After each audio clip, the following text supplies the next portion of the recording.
I mean, as a guy who likes computers, I have to say this is the most exciting thing I have ever seen. We invited Dave Barry to talk about the world of cyberspace in the CBS News Computer Graphics Lab, a place where this veteran of the man versus computer wars reminisced about the first personal computer he ever owned. Couldn't do anything. It took me several days just to learn how to turn it on, and I never got it to do anything except count. I could go 1, 2, 3, 4, 5, 6, 7, which actually I could do myself manually.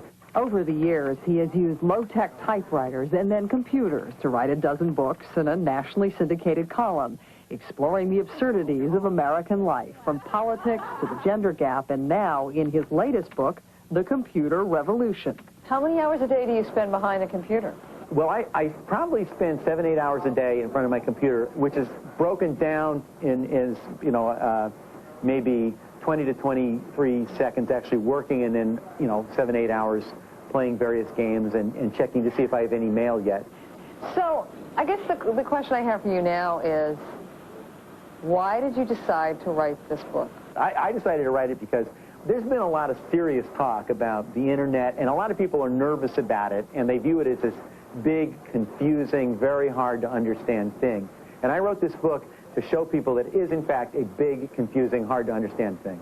But, on the other hand, it's not a very important thing. Okay, before we go any further, Yeah, what is a website? Who establishes the website? I don't know. And no one really, I mean, everybody says, do you have a website yet? I'm really not sure. I think it's a bunch of basically 14-year-old children who do these things.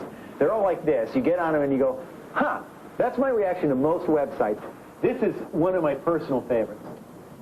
This is a website devoted to pictures of people with their toasters. Wait a minute.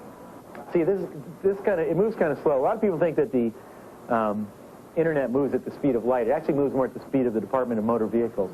There are a lot of people in the country who can't afford computers. Are they being left behind by not having computers now?